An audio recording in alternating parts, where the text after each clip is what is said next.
Hello, everybody, and thank you for having me. I'm so excited to be here, and I hope that the message today will inspire, motivate, and evoke positive changes in your mindset, in your spirit, in your psyche, and in your life.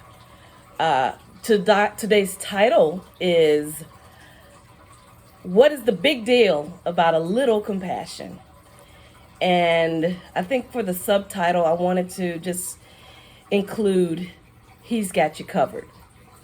One of the scriptures that came to mind last night, I know that sometimes for me, I don't know about anybody else, but I have to unplug from social media, from the news, because with half of California burning and with the other half of the country flooded and this raging pandemic, wear a mask, don't wear a mask, get vaccinated, don't get vaccinated, send your kids to school, don't send them to school, keep them home. You know, it feels like the end of days. And you ask God, what's going on? What is it that you want us to learn? What is the lesson that you're teaching us here? Where am I in this? And I think that there was a journal that was being given away today that just said, be still. One of my mantras is, we're not human doings, we're human beings. And although it's grammatically incorrect, just be.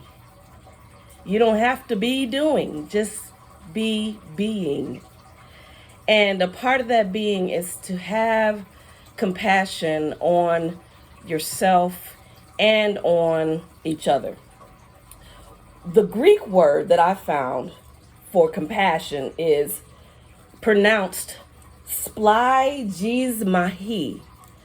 And it really speaks to, it goes a little bit for me beyond love and showing love towards yourself and love towards others, and really having empathy and feeling the pain and understanding what somebody else is going through. And although you may not have experienced it before, just giving an ear to understand. And I believe that that's why we were created with two ears and two eyes and one mouth, because we're supposed to be, maybe sometimes in a lot of circumstances, listening more and speaking less. And I know that it's really difficult to see God in all of this chaos if you really allow it to consume you. You really start to fear. You start to believe that, am I going to die? Is a family member of mine going to die? Is something going to happen to the world at large? Are we in that much trouble? But in being covered, realize that not only are we instructed to have compassion on ourselves, because we know that the Bible speaks of loving thy neighbor as thyself, which means that you are included in that equation. We like to forget and say, oh, I don't have time for me. I can't get a facial. I can't get a massage. I can't do any of the things that I need to do for me. But it's not a request. It's not a suggestion. It's a demand. And in order to be able to pour out into other people and into other things, you have to pour into yourself and give yourself that grace. I had an example of that myself. I was kind of in a dark place and just kind of wondering, what's going on? What do I need to be doing? Am I doing the right things? Why am I in this place? And I was going to work. I was working at a store at the time, and it wasn't uncommon to see people standing outside of the door. It was in Detroit. And sometimes right in that little, I like to call it a cubby hole, people would stand there and wait on the bus because it was a little bit warmer than standing in the cold winds of Detroit, Michigan. So I saw a man standing there. He was an older gentleman and had this really celestial appearance. He had beautiful silver curly hair and big eyes that were just filled with love and warmth. And I, kind of looked at him and smiled and got my keys out to get ready to go into the building. And he said, daughter, it's going to be okay. And I was just like, I didn't feel any kind of offense or anything. I didn't feel like this this old guy's trying to hit on me. Lord, that's the last thing I need. I really felt like this man was sent to give me words of comfort. So I didn't really hear it. Some of what he said was inaudible, but what I heard, the overt message that I heard was, it's going to be okay. You're in the right place at the right time, and you will be moving on to the next thing, but just be still and trust and be thankful in the meantime. It's going to be okay. So I smiled and went on into the building. Less than 10 seconds later, I promise you guys, less than 10 seconds later, I went back out to thank him, and he was gone. The bus hadn't come and picked him up because there was no bus in front of the building. Didn't see a bus. I looked all the way to my right. There was no man walking. He went in, and like I said, he was an older gentleman, so I didn't expect him to sprint off and go a ways away that quickly. I looked all the way to the left, nobody there. Looked straight ahead, looked behind me. He was not anywhere in sight. So the only thing that I could surmise was that God had sent an angel just to provide me with the comfort that I needed for that season. And I just want to encourage you and let you know that whether it be a smile or someone paying it forward at the Starbucks line and buying your coffee, know that these things are blessings from God to let you know not only that he's there, but that he's compassionate. He feels our pain. He understands that what we're going through is difficult and that we don't understand what's happening right now in our lives, in our families, and in the world at large. But he is in the midst of us, and he has us covered. So don't be afraid. Don't fret. Don't give in to the fear tactics that are being used with media. But just know that you have a God that is bigger than your problems. He's bigger than coronavirus. He's bigger than a failing business. He's bigger than a soon-to-be divorced woman or man. He's bigger than all of that. And he can handle whatever we put in his hands. But we have to put it there. And we have to leave it there. And that's our problem. We're just like, okay, well, God, I know that you said you're going to handle this.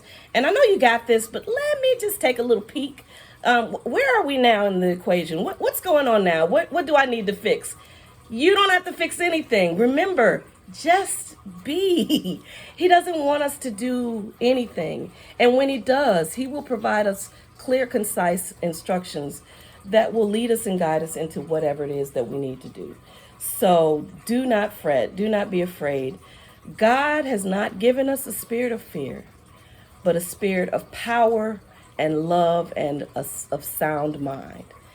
And right now, I know that mentally, with everything being so unsettled and uncertain, some people are not tapping into that sound mind that he's given us. We are feeling like everything is out of control and everything is at a place where we need to be reaching out and grabbing hold of some kind of life jacket. And I'm just here today to say that we have him as our life jacket. So we just need to reach out to him and put it back in his hands. This network, I believe, is a life jacket. Being able to reach out to other like-minded women who are supportive, who may be having some problems that are the same or may have gotten through those problems. And with that, they can assist you. Because if you have a sister that has already been through what you're going through, and she tells you, these are the things that I did, this is how I handled it, and this is how God worked it out for me, then it builds your faith, and it just helps with the connectivity, and it helps you with putting on that life jacket that we all need to succeed and to be at peace. My company is Images Motivational Consultants Agency.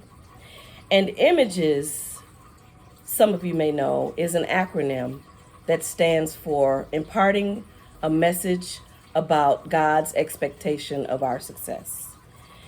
And it also speaks to the image that we present to the world when we step out of our doors, or even when we're at home, taking care of chores, helping our children with school. This is the image that we present. This is the image that we've been created to be.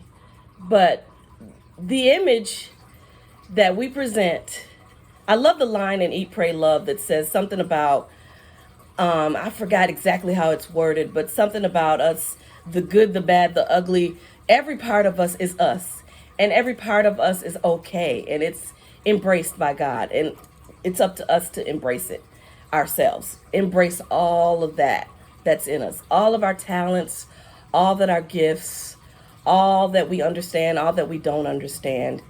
And I like to say that being no is twofold. One, it's a complete sentence when we're setting boundaries for ourselves. And we absolutely have to do that. No doesn't mean that I don't love you, doesn't mean that I devalue you. It just means that I don't have the capacity to do what it is that you're asking me to do right now. Or that's not a part of the assignment that I'm supposed to provide for you in this season in my life and in yours. And so no means it's a boundary that I'm going to have to set. And it's because I love you and because I love me. I'm saying no.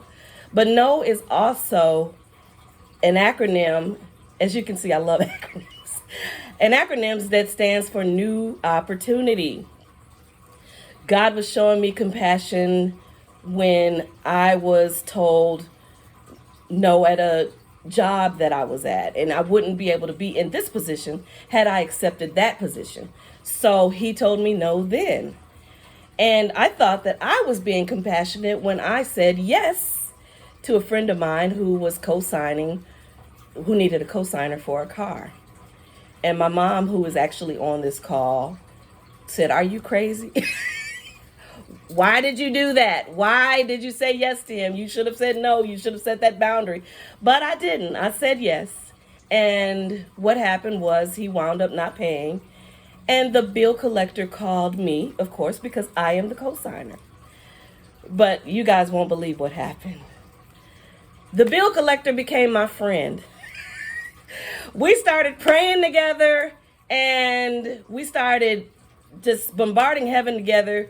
We had a great time just enjoying each other, and they eventually found the guy, Jason, and caught up with him, and they got the money from him, and they settled up with him. And I didn't really wind up having to pay anything, but I got a friend, and believe it or not, she also was my maid of honor in my wedding. So if you can imagine a bill collector becoming your friend and your maid of honor. If that isn't God showing compassion, my big mistake, my big faux pas became one of the biggest, closest friends that I have. And I still talk to her to this day. And like I said, she was the maid of honor in my wedding. So she's a permanent fixture in my husband and my life. And so just showing you how compassion works and showing you how sometimes we forget. We forget to have compassion on ourselves. We forget to show ourselves grace. I was beating myself up about co-signing for the car when all along God's plan was for me to connect with her and to create something even bigger than just this situation with this car. And sometimes we have to have that grace on ourselves. We have to understand who we are and whose we are. We are his, and we are created in his image. And so even our mistakes speak to who we are and help us to evolve as the people that we want to be. And I remember having conversations with God saying, well, God, I do this and I don't do that, and I should be doing this and I shouldn't do that. And in his time, he provided and he did deliver me from those things. But he also wanted me to understand that some things that we do, some things that are a part of us, are for an overall purpose that's bigger than us. So showing grace to yourself means that you are not beating yourself up about mistakes that you've made, learning from those mistakes, and building on those mistakes and realizing that we have our strengths, yes, but realizing that weaknesses are not a life sentence. I always like to give the analogy that we didn't always know how to walk, we didn't always know how to talk. And, as far as with me and talking, someone told me a very fancy word that I am, and I have embraced it, but it's probably not a nice word. She said that I was loquacious, and I was like, oh, that's so nice, so fancy, but really it means you talk a lot. And it's okay. I'll take that. I know that I talk a lot, but I'm a speaker. I'm a coach. That's what I do. So that's what I have to do sometimes is talk. And so that's what God has given me the gift to do. But even though it wasn't even an insult that came from her, but it's some things that we consider weaknesses are not weaknesses. And like I said, although I couldn't talk before when I was born, I can talk now, and maybe so to some too much. But either way it goes, understand that all of your gifts, all of your weaknesses are not life sentences. Just because it's something that you don't know how to do today, or you don't do well at this moment, if it's a part of your purpose, and if it's a part of God's plan, that same brain, that same being that created whatever it is that you have created in your world that you're living in today can still create. It can still learn. It can still understand.